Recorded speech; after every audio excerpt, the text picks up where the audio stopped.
This is another one of my new pickups, and this time it's of Fable 2 on the Xbox 360. Now, I've heard a lot of stories about people who have played the Fable games, but I've obviously I've never played them before. I've only heard of it by name, and I know obviously they're making a new one for they're making a new Fables game for the Xbox Series X. I thought it's no better time to try to jump into the series.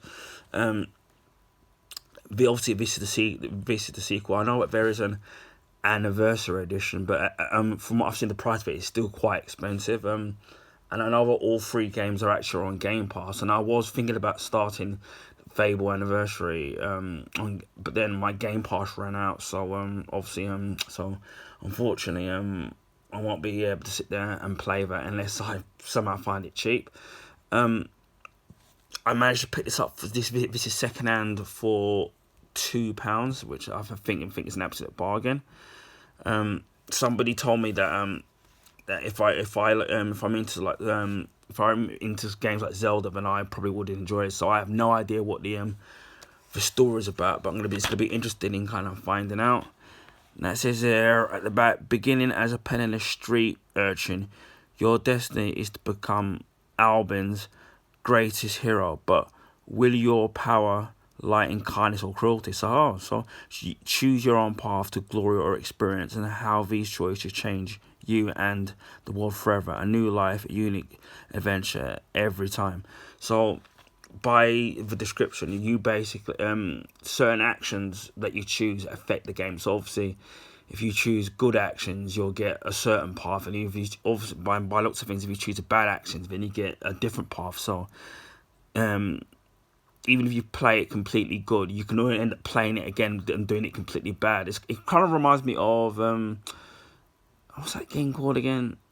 Infamous. Yeah, Infamous, where you can do bad choices or good choices, so that's fairly good. And it says it's all up to you now, man or woman, good or evil, so you can pick your gender, and either career and family, or just you and your faithful canine companion. Live life your way, so that's great. So at least you've got the freedom to choose how you explore and how you do the game. Shared experiences where dynamic co-op play allows friends and family to join your game at any time and your world. Roles are for chumps. Explore the landscape, but openly roam the countryside in a world 10 times the size of the original Fable. So obviously I haven't played that. So again, as I said, when I do get around to playing this, I'll probably end up playing this. I'll probably end up playing them out of not in order, because I do have Fable 3. So we'll open this up. Unless you've got the disc, let's see what the condition of the disc is like. It looks pretty brand new, not even a scratch or even a smudge. So that's kind of great. And obviously, and what I do like, what I've said, and I have got something to add. Regarding the Xbox One S and the Xbox Series X, what I do love about what Microsoft have done is that, with me, I grew up obviously with all the Nintendo consoles and all the PlayStation consoles, and so I kind of missed out on the big AAA Microsoft games on their consoles, whether it was on the original Xbox or the 360. But what I do like about the Xbox, especially with the consoles like the Xbox One S, or most of the time I play on the Series X now, is the fact that obviously is the backward compatibility. So I can play games like this on the Series X. And then, so it's allowing me to sit there to collect old classic games that were on the 360 or even the original Xbox, and then being able to play them on either the Xbox One S or the Xbox Series X. And then especially on the Series X, sometimes you get depending on the game, you can get a performance boost on some of the games. So like on Gears of War 2, which I'm currently playing at the moment.